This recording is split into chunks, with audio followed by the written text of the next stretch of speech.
West Denver. Sleep deprived and heavily caffeinated. All right, let's do this then. This is the Jeff and Bill Show. I don't agree with that. They don't always agree, but hey, at least they have coffee. Coffee. And each other. I love you, man. God help us. I want to bless him. We need all the help we can get. Now here's Jeff Hunt and Bill Thorpe. The Jeff and Bill Show on News Talk 710 KNUS.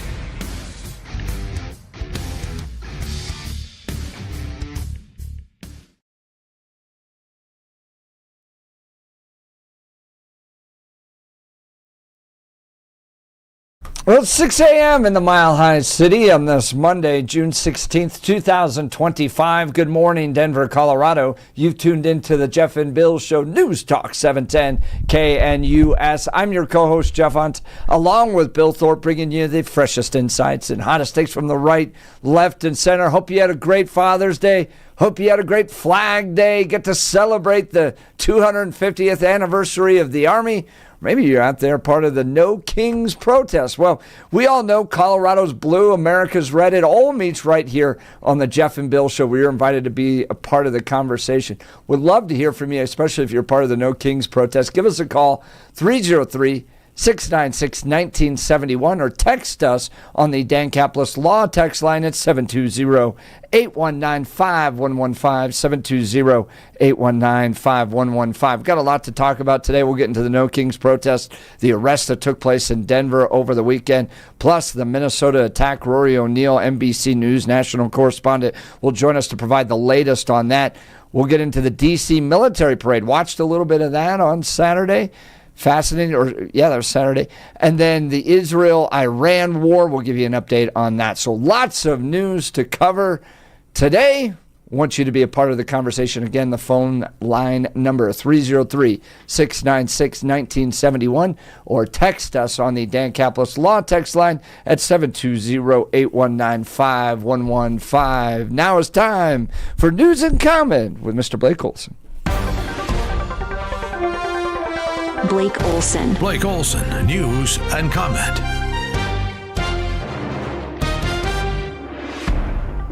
Good Monday morning, 58 and sunny, clear in Denver, kind of partly cloudy, expecting a high of 91 today. Going to be a beautiful day. The 7-10 5-day forecast coming up.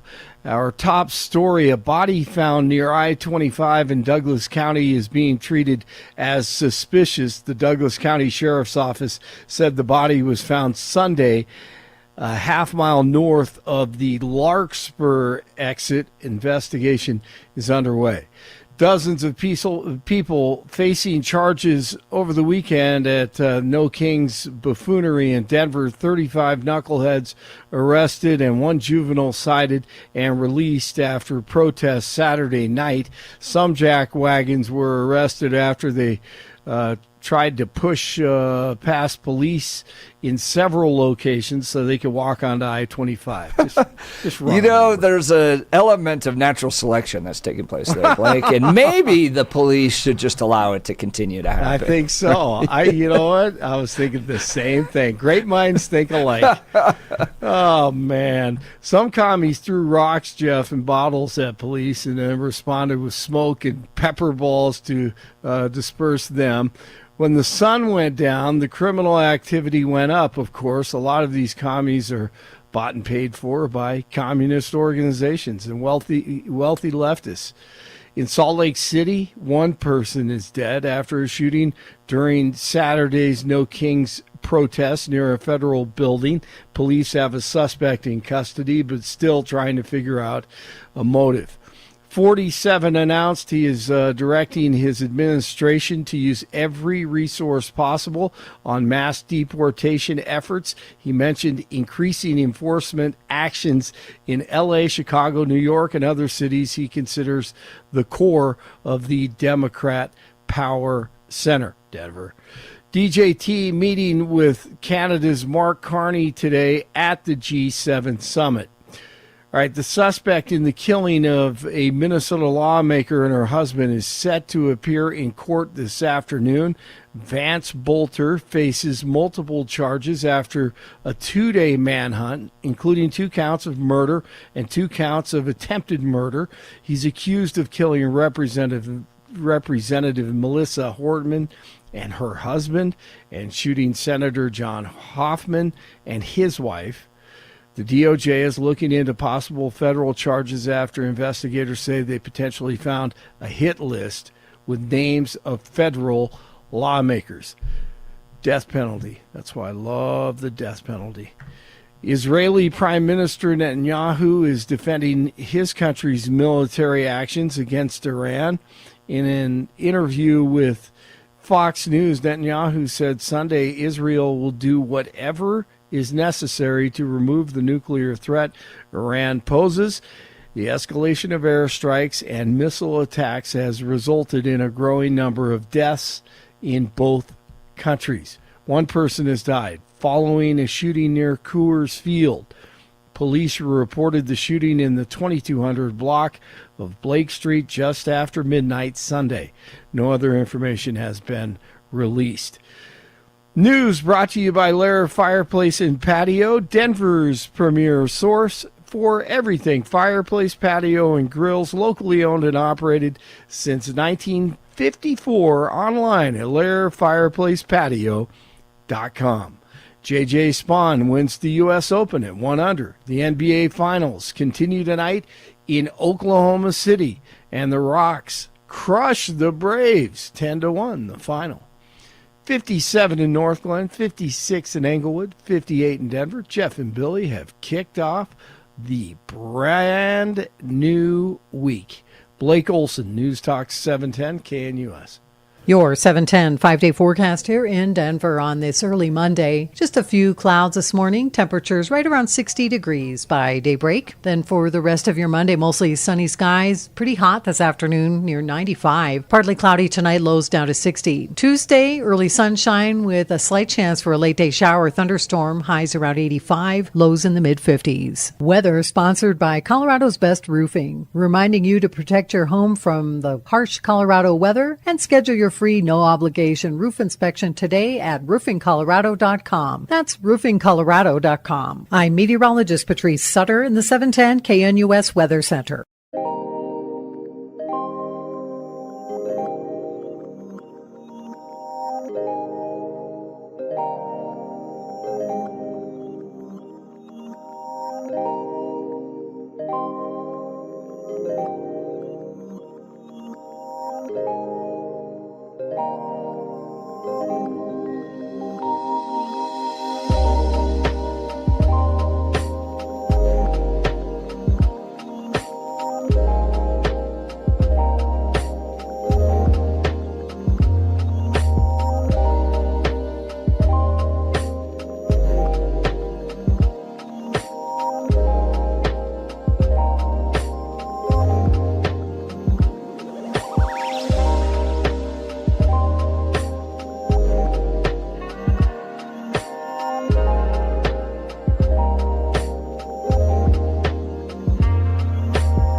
Well, welcome back to everybody after hopefully a great holiday weekend, Flag Day, the 250th anniversary of the founding of the Army, and Father's Day.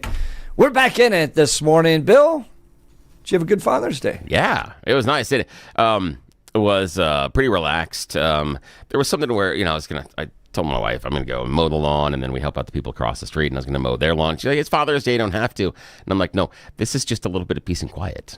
This is something where I can just tune out. I can, we've got an electric mower, so it's not that loud.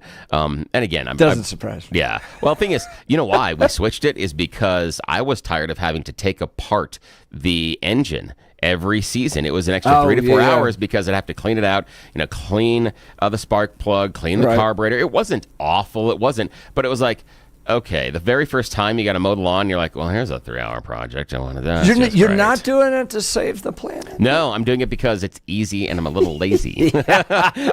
So I've always argued that if they made those EV cars easier for lazy people, we'd adapt these much faster. So it's also quieter, and I don't have to worry about storing the gas. It's just. And the other part is, the best part, this is a stupid thing about the electric lawnmower, is I can store it vertically rather than horizontally. I can stand it straight up, and it takes up much less room inside of the garage. Much less, because the other one had to be stored outside in the shed. So I've gained several cubic space of storage outside in the shed. So there are lots of bonuses here. But again, no, I'm not doing it to save the planet. Sorry to disappoint people on that one. It's just because I didn't like the other one. But so that was really nice. Now, here's the big question. Yeah. I got from people on Saturday. We hung out with some friends on Saturday, and people are going, is Bill at the No Kings rally? No, did not. Down there leading it? No, I was not. No, I had family members that wanted to go. Some of the bright, sunshiny eyes and faces of the kids in my family wanted to go. However, my wonderful father-in-law had organized a family barbecue on Saturday. That's why I didn't make it out to your event, and I apologize deeply for that because I wanted to. But once, Grandpa on his side told us what he was doing for the family and the kids and everything on Saturday. He wanted to make sure that everyone had Father's Day alone, and so that's fine. We found out that not only was he smoking ribs, and Grandpa can smoke, he can smoke the ribs. They're really good. So we knew he was doing just pounds and pounds of ribs. He always goes overboard. We found out he custom ordered 36 pounds of Alaskan crab legs that were delivered on Thursday. Yeah. We were going to be there whenever Grandpa said turn up. Whenever he said they were going to be ready, we were going to be there. So, yeah, that we did not go to the No Kings rally or everything else. And this is the fantastic thing, though. You have those moments where it doesn't happen a lot, but as your kids are growing up, after they get to be at the age of 6, very few times do you have that moment where your kids look at it and go, oh, Dad's not as stupid as I thought he was. And I had one of those moments because I know how to crack crab, and I'm really good at it.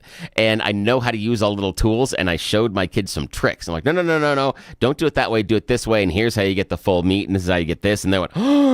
Once I showed them on the crab how to crack it along the seam, and then you peel it apart so it opens up, and the entire meat is in there pristine. They went, oh my God, that is so smart. Yeah, so I had my moments. They come very infrequently the older your kids get. You don't have those, so you got to grab those as hard as you can for where you feel like, aha, I'm a genius. I do have some sort of usable skills that I can pass on to the next generation. So I taught them how to properly crack crab. That was basically it. Very good. Nice. Good weekend there. How about you? Happy What'd you do? Father's Day Yeah, same to you. Now, what did you do? We hosted friends on Saturday. We kind of did an open ranch thing, and everybody gets to see the animals and play with the animals and all that, which was a lot of fun. And I barbecued something like 85 cheeseburgers. Wow. We went to and got meat from the Elizabeth Locker, which is awesome. Been around since the 40s in Elizabeth. Yeah. There's literally a door that the cows walk into, and then you buy the meat on the other side of the building. Just like on a T-shirt. It's like a Simpsons episode or something. Exactly. Oh, that's cow wonderful. goes in. Yeah, so it's that fresh. And it's wonderful. and They do everybody great loved movie. it. So Yeah, they that do was great fun stuff, on so. Saturday. And then Sunday, we just lied around and hung out with the family. So that's nice. Wonderful. That is really cool. Ready to kick it off. Now, Saturday, when our friends were heading out to the ranch, they passed folks in Parker that were part of the No Kings rally. Yeah. And here's what I've heard over and over again about the No Kings rally was people surprised at the age of the attendees of the No Kings rally, which doesn't surprise me because I went to the Bernie rally. And I've said on this show that if you would just airdrop me into that thing, right? And said, Jeff, where are you? After looking around, I would have said a John Tesh concert. Yep. Because they were all boomers with their little lawn chairs, and they were very happy. And what I've learned talking to, there's essentially at least 3 different groups that are protesting right now, I would say, okay? You have the boomers. You have kind of white female suburbia. And then you have Antifa. And they make up different audiences that I've talked to at these protests. Obviously, the boomers, and I would say the white liberal suburban women, not the violent kind. It's the Antifa members that tend to be more the violent kind. They're different. They're just kind of want to break stuff and throw rocks and stuff. But the boomers are interesting. And in my conversations with the boomers at a number of these rallies, what I'm running into, what I believe to be the kind of philosophical motivation to get them out, is that they believe that what their generation has built, the systems, the Social Security, Medicare, Medicaid, those systems, the social safety net, is good for America and beneficial to America. And originally what I saw, the anger and frustration from them was not so much at Donald Trump, it was at Elon Musk and Doge and the cuts that were taking place there. So it was, their frustration was a motivation of what we have built over the decades to provide care and compassion to people that need help is good. And Elon Musk, now that Musk is gone, it's turned to Trump, is tearing apart these great institutions that provide compassionate care for the American people. That is what I think is the motivation that gets them out there on the streets. And that's why it's so unique to particularly conservatives, because you don't see that age demographic showing out for progressive protests regularly. Not like that. Now, here's something that was kind of funny and insightful from one of my kids. So we were talking about No Kings Rally, and no, again, no complaints. They wanted to go down there, but no complaints when we said, no, not going to be able to. They didn't go, oh, we have to. This is our right. This is none of that. There wasn't even it was just kind of okay. Not even anything, but I really want to. It was just okay.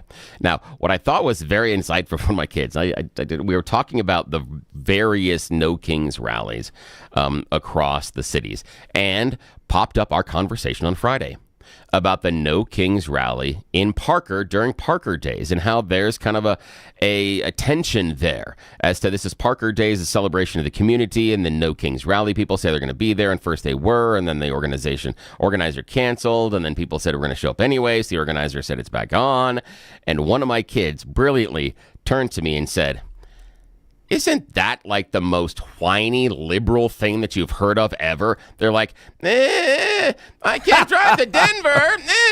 Too far. I need to be able to walk to my protest. And I lost it. I was like, that is brilliant. That is absolutely. The fact that there were people that were so upset they had to have the No Kings thing in Parker, because going to Denver, for God's sakes, with everybody else is just too far. You can't drive that far. And they even said in part of the reasoning why was, well, we're just among totally like-minded people in Denver. Exactly. We want to go where we can challenge people in their worldview. Yeah, sure, whatever.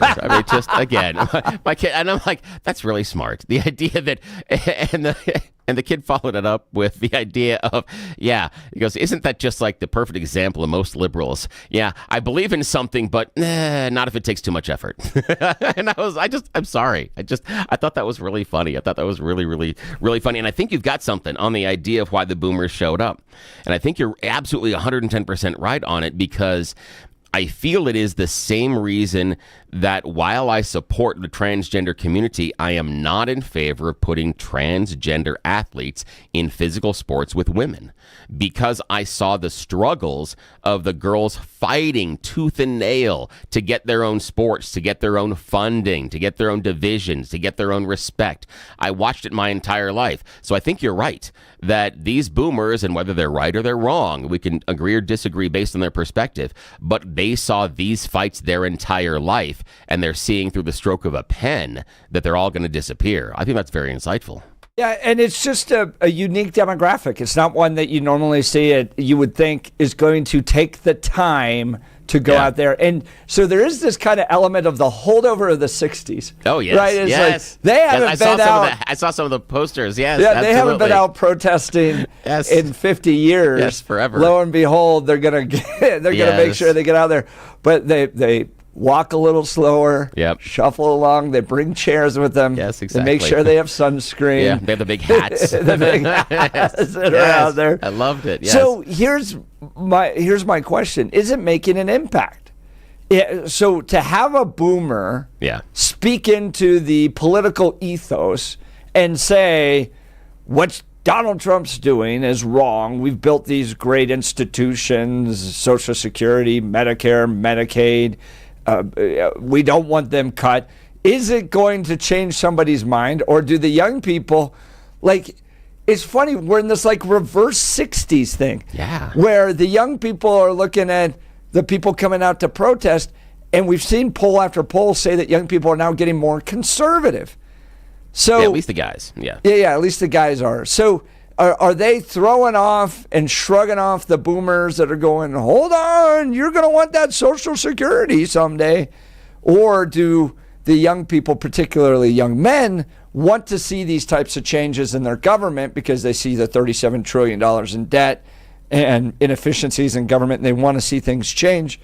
So is it going to work? Is the No Kings protests going to make a difference? Did people see that on Saturday and go, yes, drive forward, you boomers?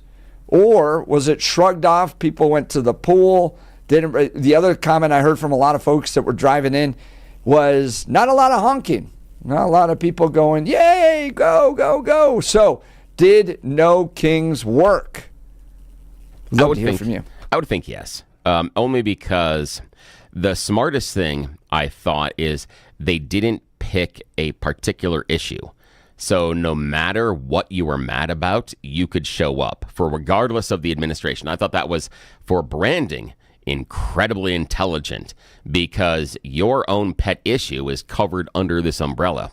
And I think that the larger notion was just getting people together to say, you're not alone. You know, when you're sitting and you're staring at your phone, or you're watching your TV at home, or you see that you're doom scrolling either on the laptop or the desktop that you have at home, whatever it is, that you begin to feel so alone. Here are tens, maybe hundreds, maybe thousands of people in your own community that have your similar feelings. And so I think that's the biggest accomplishment of the entire weekend, was that for those people, they feel like they're not alone. They feel like their voice is very, very loud.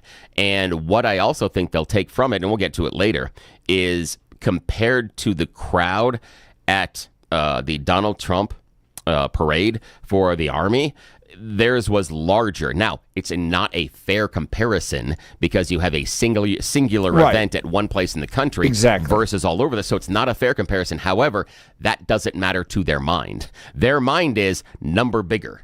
Our number bigger than their number. So they will take this as a win. Again, it's about feelings, not about facts at this point. They feel like they're part of a large group of people in America that share their same affinity. And so they'll take that as a win. Again, it's not applicable. It doesn't matter.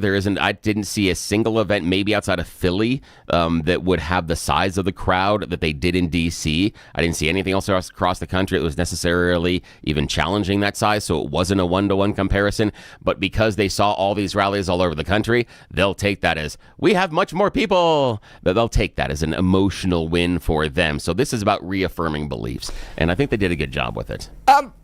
I see it differently, as you can imagine. Surprise, surprise. For me, the No Kings rally was a big wow. Because, one, we already have a No Kings holiday. It is July 4th. That is why this country exists. So conservatives looked at everyone going at the No Kings rally, and they're kind of like, okay, well, we already celebrate this. We appreciate it. By the way, it's the 250th anniversary of the Army. That was fun to watch. The parade, watched Trump's speech, a lot of criticism about what Trump was doing that didn't manifest itself. It didn't seem like a dictator's rally. It seemed like a great celebration and honoring of the Army on the 250th anniversary of its founding. So the No Kings protesters were just kind of dismissed and laughed at least by the kind of conservative community that watched a bunch of older people out there on the corners. Not a lot of honking, not a lot of celebrating what they were doing out there, especially in the kind of more rural conservative communities. It was shrugged off as all right, I'm glad you guys got together. At least you didn't burn down too many cities. And, of course, you did have some arrests later in the evening. But did you see the arrest in Pueblo? The arrest in Pueblo? Yeah, tell me about it. Yeah, they had 2 arrests in Pueblo. There's one that's on video. Woman wearing a camouflage Trump hat tries to pull a gun in the crowd. Yeah. Now, she is trying to navigate, the story goes, and I saw it shared on social media early. She's trying to navigate through the crowd, and there are a couple of people behind her, and you don't see all this on the video. This comes out a little bit later. Some people in dark blue shirts with the bright orange vests, the high visibility vests. And one of them comes up to her because she seems a little agitated trying to navigate through the crowd, and he's trying to escort her through the crowd. She, according to the story from him, she starts to go one way, then she goes into and then she turns and goes like 180 degrees, starts walking the other way. Again, he's still trying to help her get through the crowd without any incident. Then there is a younger man who comes up and starts yelling things at her, and she starts yelling back, and they get into a verbal altercation. There's no punches, no threats, anything else that we know of. And the younger man has, kind of the pride flag as a superhero cape behind him. But again, they seem to be exchanging angry words. And while those angry words, her face, because you see the back of the man and you see the front of her in the video, her voice gets seems to be more agitated. Her face gets redder, and then she reaches down and she goes to her hip and she unbuckles her gun. And she has her hand on her firearm. And that's when the people behind that were in the safety vests grab her and take her to the ground immediately. And that was a little scary. I had a couple of friends of mine that were down in those Pueblo. They were down there. They're like, this is just scary. Were the people in the safety vests working for the organizers of the event? Yeah. Okay, yeah, they were so there. they were there to... Yeah, they were there for like exactly this issue. Yep, they were there for exactly this issue. And the weird thing is, they had not these same people that were in Pueblo, but they had this like safety patrol kind of an idea in Utah, and one of the members of the safety patrol pulled their firearm, fired after a guy with a gun, and hit a bystander. Yeah. So so again, two different incidents of the safety patrol at there, one of them ending up shooting a bystander, the other one preventing possible shooting of a bystander. I just thought that was interesting. I'm not drawing any political but I just think that was interesting based on 2 different ideas, 2 different things that happened at 2 different locations. Yeah, during this No Kings protest. But the video, you can see it in Pueblo, is shocking because at the time, there's absolutely no reason for a firearm to be involved in that incident. That individual is not under any personal threat. Their personal safety is not in danger. Nobody's attacking them. Nobody's raising hands. Nobody has a weapon. Nobody's even coming towards them in an angry way. There's no reason. That person is not under any immediate threat in that situation, yet she went to her hip and grabbed her firearm. That's spooky. That's just spooky. Just a bad decision. Bad decision in a bad time. Yeah. And I wonder, too, how you should approach those situations. So I spent quite a bit of time at these protests. Yeah. I don't Someone's been assaulted at these protests. Yes. I don't necessarily go down to argue with people. Yeah, exactly. I go down to poke and prod around the edges and ask questions. Somebody at the barbecue we hosted on Saturday goes, Jeff, you have brought the Socratic method to the streets. Yes, that's exactly it. So you're going to host a sign that says, Donald Trump's a king, and I ask the question, what does he do that makes him a king? Yes. That's kind of out there. I haven't shown rather up, than coming to them and saying, you dumb so-and-so, how can you possibly think this? Pull your head out of your orifice. Yeah. Yeah, right. So obviously that's just going to escalate stuff. Absolutely. And so, do I want counter approach? I want engagement. But I think you have to do it in a wise way that doesn't inflame emotions to the point of anger and retribution. Right? Like people get frustrated and angry in my videos, but it's because I've asked them a question they don't necessarily have a good answer for. Here's the thing, that you never walk into that crowd saying, I'm going to teach these people something and I'm going to show them why they're wrong. You walk into there saying, I want to see why they're here. I want to find out why they believe this. And I want to see if they've thought this through. That's it. You're not looking for any sort of a confrontation. You're asking the question, why are you here? And what do you think? That's it. And there's an entertainment factor, too. Yes, so, absolutely. Right, like, I believe that... Yes. So this is funny, or this is a total side thing. I had a conversation. I was on CityCast Denver on Friday. Yeah, you were. How'd that go? And nice people, everything good? Well, they were asking very tough questions about the interviews. Ooh. Right? About and so which, about the stuff you do to the it fire? actually got very serious. Ooh, okay, right? cool. And they're Watch this. they're asking questions about, like, how do you edit? Do you think it's fair how you edit it? And the videos themselves. And do you think you're being fair to the people? Right? They think they're kind of talking to a news talk radio station. Yeah. And you're a conservative activist and all that stuff. Do you think it's fair to do this? And I said to them, look, I'm not a journalist, and I'm a conservative activist, and there's an element in the interviews there's an entertainment factor, right? So absolutely. If the interview just goes normal, and we have an interesting conversation, and okay, we leave, it doesn't tend to make it onto social media because it's like tuning into C-SPAN or PBS, right? Yeah. Yep. Like what the audience wants is you have to have an entertainment factor to it. Yes. It is, you and I understand this. There's an element of wrestling to the show. Absolutely. Right? Like, we'll get going and start yelling and shouting sometimes, but we never make it too personal. We have to walk this line. We're trying to navigate all this. But if this was just a straight policy conversation, nobody would pay attention to it. Yeah, there's a reason that the McNeil-Lehrer news outlet doesn't exist anymore. I mean, I liked it, but God, it's boring. Yeah, there's a reason. So the left is looking at my interviews going, well, are you being fair? Are you editing it in a way that is not fair to the people? Yeah. I don't think so. I think it's fine because I'm not putting words in their mouths. I'm clipping it, but there's an entertainment factor you have to bring to this, or nobody's going to pay attention to it. The defense that I would have on that is, again, you've never inserted words into people's mouths. Yep. These are statements they have made in public. If they are embarrassing, that's not on you. You have zero responsibility for anybody else's embarrassing statement in public or embarrassing actions in public. You have no responsibility for that. And I think I try to keep a lightheartedness to it. Oh, yeah. Right? Like, I'll ask questions around, like with the open border people. Okay, do you have locks on your doors? Yeah, yes, because exactly. you believe deeply that we are a country that shouldn't have locks on its doors, but do you personally live this way?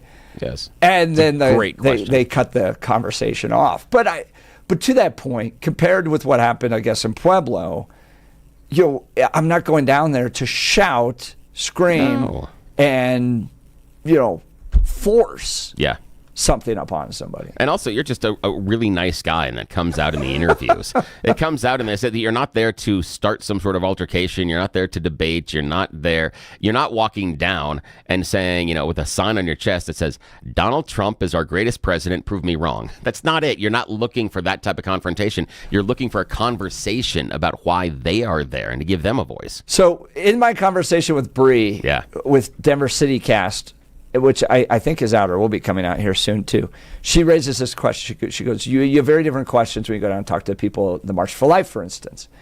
And you ask people, like, where does their joy come from? Because they seem very happy and joyful down at the March for Life. Yeah. So she's like, well, why don't you ask those questions to the anti-Trump protesters? And I go, Bree, you just gave me a brilliant idea. Yes. I'm going to go ask Antifa. Yes. The masked people in their black bloc. Where their joy comes from. Yes, you should.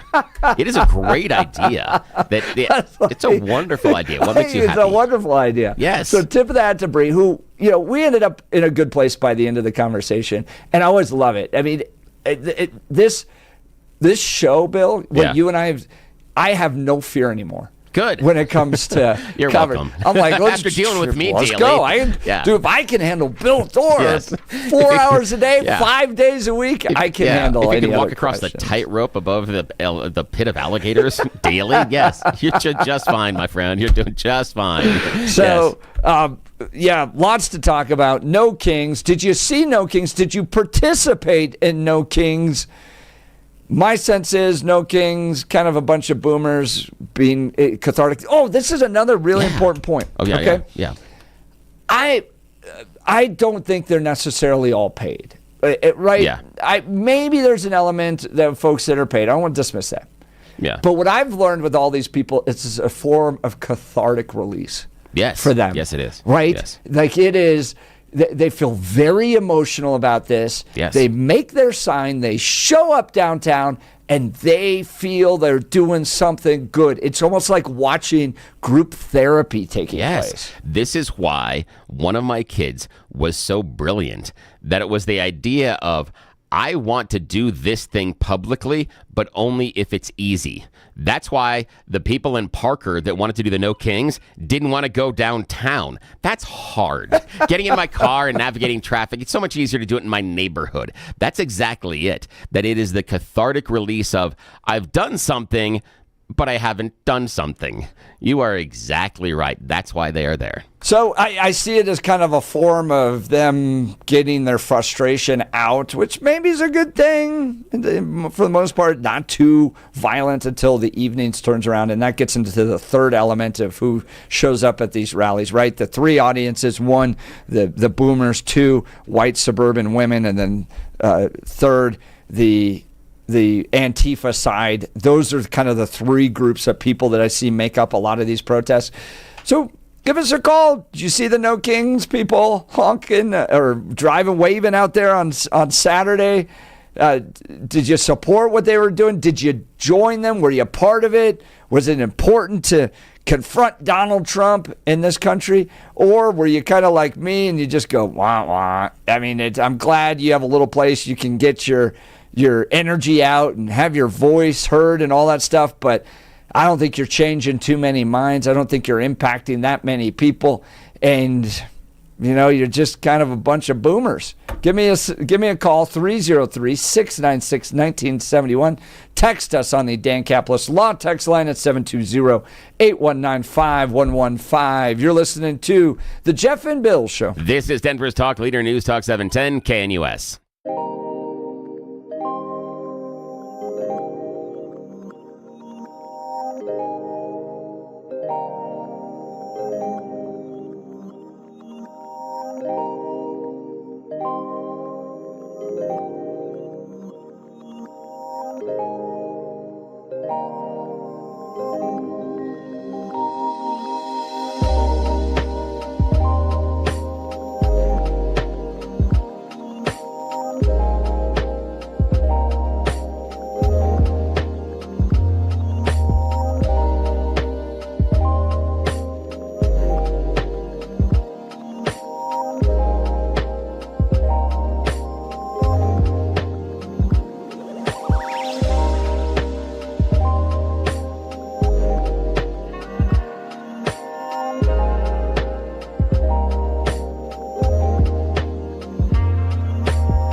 Welcome back to the Jeff and Bill Show. We're talking the No Kings rally. What did you think? Did you think it was a great win for the progressive cause? Hold Donald Trump accountable. Or did you just shrug it off and go about your weekend because it's just a bunch of boomers? Let's go to the phone lines. Tony Littleton. Good morning, Tony. You're on with Jeff and Bill. Hey, good morning, guys. I don't know that framing it as a win or a loss is really the right way to look at it. I think it's a continuation of what is happening in terms of the organization of people on the left and people on the center left, center right that are rejecting the muzzle velocity issues. And that's why, there's countless issues being presented at each of these rallies. It's just another step. I mean, I think you're well aware that every single week there are maybe hundreds of demonstrations around the country that have gone on, and this one was simply another step, all organized under No Kings, but it still involved all the groups that have been organizing demonstrations all over the country. But Tony, on that note, I fully agree with you, but what I've seen is like almost the same people at every rally. So if you go to an anti-Israel rally, it's the same people. If it's a climate change rally, it's the same people. If it's a day without an immigrant, it's the same people. If it's anti-ICE, it's the same people. All right. So anecdotally, I believe your statement. However, I mean, it shouldn't be lost that the estimate is somewhere between 4 and 5 million people demonstrated yesterday. And I didn't hear those. I heard maybe a few 100,000. No, across the country, what I've heard so far, and we'll hear numbers that get refined through the week. The military thing, their goal was 200,000, and they came nowhere close. The national No Kings drew as many between 4 and 5 million. Every estimate I've heard so far is between 4 and 5 million across the country, and this takes me back to 2020. One day I'm driving along and I hear Peter Boyles talking about the idea that the election wasn't stolen and it's all crap and blah, blah, blah. You know his position on that. And I was shocked. I thought, on Salem radio, I'm actually hearing a guy. And so I tuned in and I was listening to this. And an issue I brought to him back in those days is I said, if Republicans really thought that the presidential election was stolen and they believed it, then their action would be far more serious. They would be protesting in huge numbers because it means democracy is maybe lost or truly at stake. So do they really believe it, or do they just like to say it? And the point is, I said at that time, if conversely the Supreme Court had overturned the election, found some way to overturn it, give it to Trump back in 2020, there'd be millions of people demonstrating because they'd see that as a loss of the democracy. Well, that's what you're seeing. You're seeing hundreds of thousands and millions of people demonstrating week in, week out. And yes, you might be seeing the same people. It just simply means they're committed to this cause. And this is just another step. This coming weekend, there will be more demonstrations. And a month from now, there will be more demonstrations. Do you think it's working? Do you think it's winning people over? Well, what is I think is happening is the messaging behind the threat to democracy that is articulated by the left, I think is becoming more and more refined.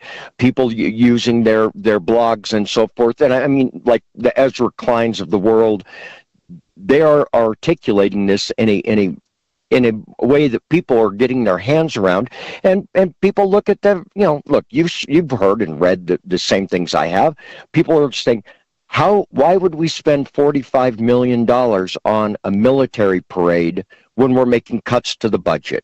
You probably remember our former Secretary of Defense, Mattis, back in the first administration. He said, I'd rather drink battery acid than have a military parade down the streets of Washington.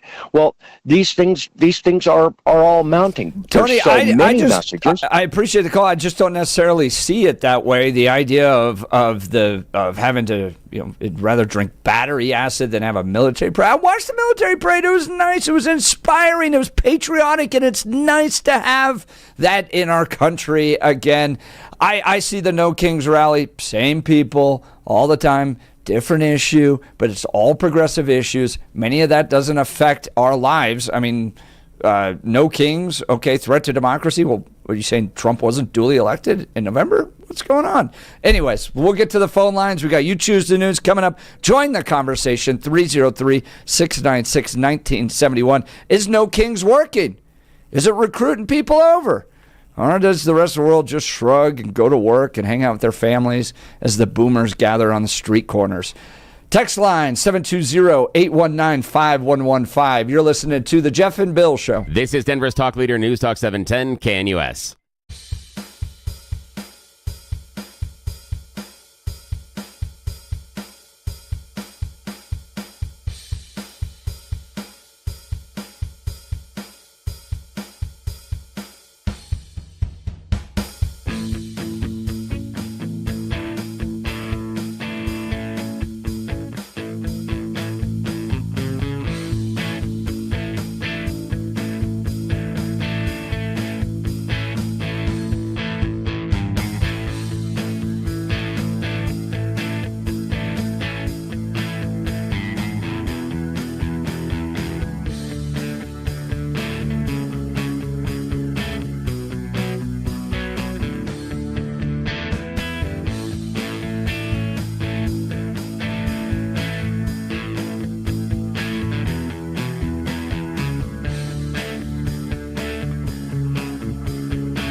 Welcome back to the Jeff and Bill Show. We're going to get to You Choose the News here in just a second.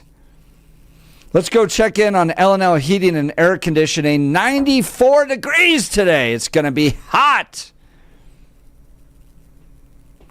Do you have the air conditioner that can help you? L&L Heating and Air Conditioning will meet your needs here.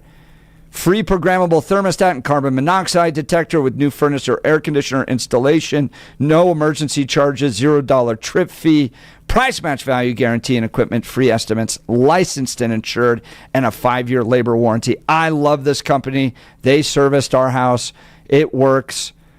Give them a call, 720-851-1691, 720-851-1691, bestdenverhvac.com, bestdenverhvac.com. Bill, let's do some You Choose the News, my friend. Yes, it is Monday morning, so it's time to get a little silly. Yes, we are taking our careers into our own tiny little hands. It's what we call America's favorite fake radio news game show, You Choose the News. I've spent moments this morning scouring the interwebs for dumb stories about us humans, giving them more ridiculous headlines so that we can play this fake radio news game show. Why would we waste valuable airtime doing this? Because those in charge are not awake yet. So we are going to take full advantage of being left unsupervised. And as always, you do need a fall guy. Thus, Blake Olson is joining us from the news department. Good morning, Blake. Here we go. Morning. Here we go, gentlemen. Just understand your role in this, okay? I'm just saying that we're blaming you. Just, we love you, but still. No, I'm kidding. All right, here we go. We all go down together, gentlemen. Okay, and here are our headlines. Headline number 1, no big mouths. Headline number 2, what are you watching? Headline number 3, celebrating dad.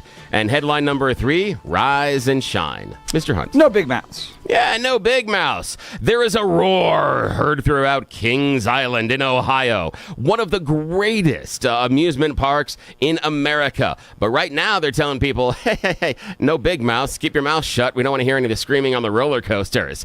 But it's for your safety. Why? Brood 14 is emerging a little bit early this year. Brood 14 is a batch of cicadas that have been around, first seen by the Pilgrims in 1634. So there's a bit of history involved in this one, but they're emerging a little bit early, meaning that when they get active in the evening times, if you are riding the roller coasters or any of those other thrill rides at Kings Island, you want to scream, mouth open, you might get a delicious free treat. A cicada, right? And you know you're not going to chew it. It's going to go straight down the gullet. Exactly. So, yes, they are making announcements before the rides at Kings Island right now. Hey, you may want to keep your mouth closed on the ride so you don't get a free treat. Or maybe Good not. idea. Alrighty. Blake Olson, your choice, sir. What are you watching? Celebrating Dad or Rise and Shine? Celebrating dad. Yeah, we are going to celebrate Dad with this one. A South Florida zoo held a wonderful Father's Day celebration yesterday. But it was kind of shocking because it was this celebrant's first Father's Day. After 135 years, Goliath, the 517-pound tortoise, has become a father for the very first time. Really? Yes. Whoa, those are going to be some late nights for a 135-year-old. Yes, it is. He's like, oh, my back. They actually think that Goliath's official record that he hatched on the island of Santa Cruz in the Galapagos, June 15th, somewhere around 1885 to 1890. I know. Yeah. I wonder if he watches Fox News. He probably does. Alrighty. And final choice this morning. Jeff, what are you watching or Rise and Shine? Oh, Rise and Shine. Yes, Rise and Shine. The age-old debate about breakfast. Do you add ketchup to your eggs or not? Choices? Okay, 100%. Blake Olson, do you add ketchup to your eggs? No, absolutely not. Jeff, do you? Yeah, I do ketchup with just a little bit of eggs. I'm not a big egg guy. Me neither. I think ketchup on eggs is awful. It's horrible. Once again, we prove why this show works. Now, here's the thing. Now, if you are the person that is like Jeff and you enjoy ketchup on your eggs, a little bit of the bacon and sausage, Heinz is here to show you the way and to celebrate your weird breakfast habits. Heinz is releasing breakfast ketchup. Yes. I am intrigued by this. In a limited so am edition, I. it's breakfast ketchup. Now, okay, it really is just the same ketchup, but they're putting it in maple syrup bottles. So, yes. It's going to be available both online and at a number of restaurants. They're going to be putting it into syrup bottles, and it's going to have a new label and everything else. They've been doing some advertisements in New York subways and stuff like that. But yes, look for Heinz breakfast ketchup. It'll be on the shelves soon. Or if not, check out the website and order it that way. I'd actually like a little bit of a flavor mix-up there. I know. Throw a little honey in same there. stuff. Yeah, exactly. I kind of missed the opportunity there. Yeah, I think so too. Yeah. All right. Great work, Bill. Those Thank you, Selena sir. Gomez Oreos, grab those. Those are good. If you We'll see those continue the debate on No Kings. You're listening to Jeff and Bill. This is KNUS.